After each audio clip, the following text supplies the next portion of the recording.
I vote, and it's a secret vote. Nobody knows how I voted. And they said, no, this is an unusual thing in an assessment district.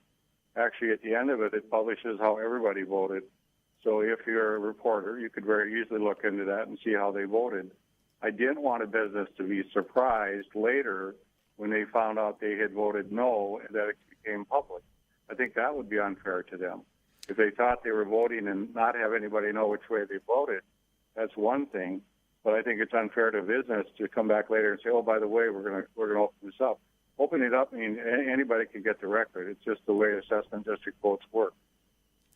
701-293-9000 if you want to join the program, 888-970-9329. So you say the intent of the letter was to alert people to the fact that their vote may not have been made, that their vote is not private. Is that's what you're saying? Yeah, I mean, we had a lot of businesses that asked me to talk to. They wanted me to visit. I'd visit them, explain to them what this thing was about.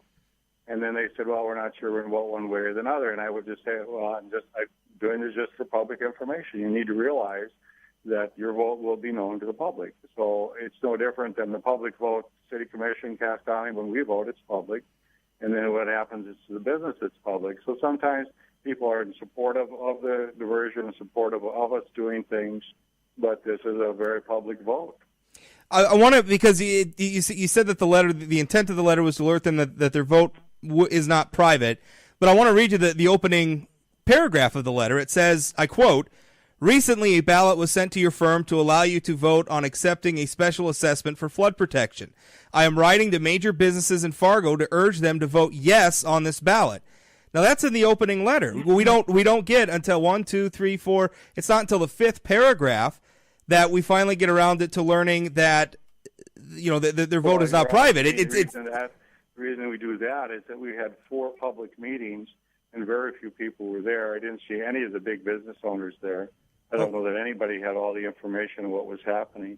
The FEMA level just went up in January of this year, and so a lot of people don't understand what's going to happen in that, so they need to know that. So there's a lot of public information that's out there that they may or may not have. So the idea behind that was we better give them the background because people like to be informed, and then that they need to know what the reasons are that the city may want to have ability to do the diversion project. And the city of Fargo, that's the number one priority we have throughout the community. 701-293-9000, 888-970-9329. Typically, the state has a law which prohibits the use of public resources, which would include, and this applies to political subdivisions, and it includes letterhead, using that for political purposes. Do you feel like this was used for a political purpose? No, this isn't using it for political purposes. And when I asked Eric Johnson, our attorney, to look into this, it's not an elective thing. It's an assessment district, so that's totally different. So we're just trying to get information out there and giving people an opportunity. Okay, I guess, and this was, I mean, immediately when I read your letter, and this was certainly the reaction that the business owner, who doesn't wish to be named, this was the reaction that he had as well, was that, I'm reading this letter, and it's 4 paragraphs of the mayor telling me I should vote a certain way on this, and then a 5th paragraph telling me that vote is not private, and that it could become public. He took it as a veiled threat. I'm willing to give the benefit of the doubt, but I'm trying to get information out there. Okay, well, I'll be happy to talk it over with that business owner, but how do you think he would feel that afterwards, when the vote's done and the tallies are done, and then all of a sudden somebody walks up to him and says, well, here's what's going on. Number one, he's informed why we're doing the vote. He has the information in front of him, so he can't say, well, I didn't know that the FEMA level was going to go up, or I didn't know this was going to happen. So it's an informed consumer that has the right to vote the way he wants. Sure. And it's just saying, look, at the end of this, you're going to have this a public record.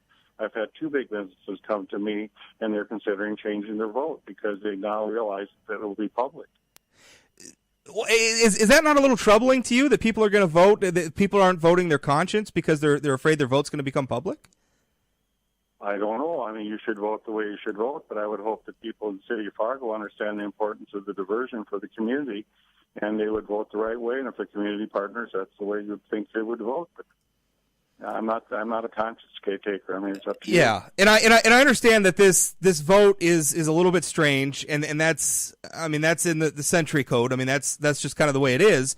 But I guess what I don't understand is, and I think it makes sense that you would want to alert people that their vote is not going to be private in this instance, because that's obviously very important. Most people, when we vote, we have a secret ballot specifically to protect people from intimidation, so that they feel when they vote, they can vote the way they want to vote, and they don't have to worry about it. Vote that way, and that's the way you will vote as well. Sure. So the reality is, in most other votes, this would never happen, and you wouldn't know about it.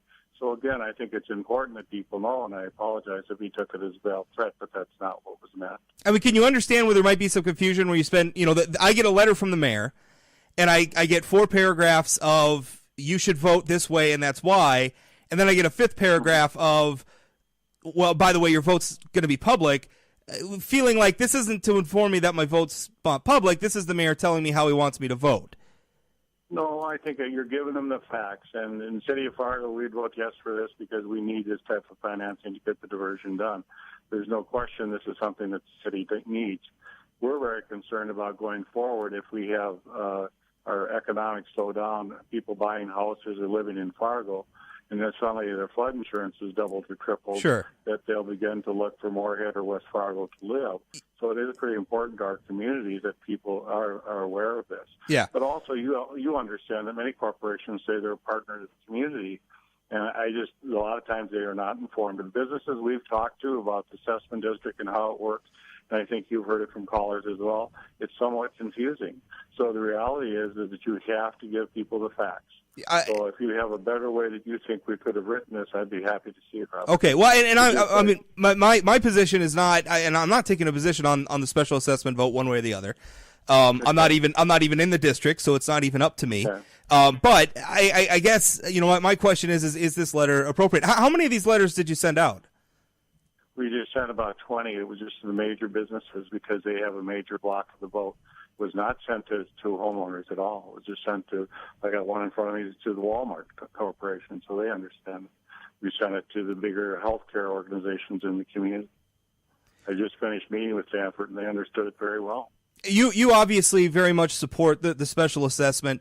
If it were to fail, would you make an effort to identify those businesses who had voted against it? I make no effort. That's what I just been warning them because public relations may come to them. And they say, who's giving this information? It's not them. This is the water district that will give out the information. I won't have any access to the public record.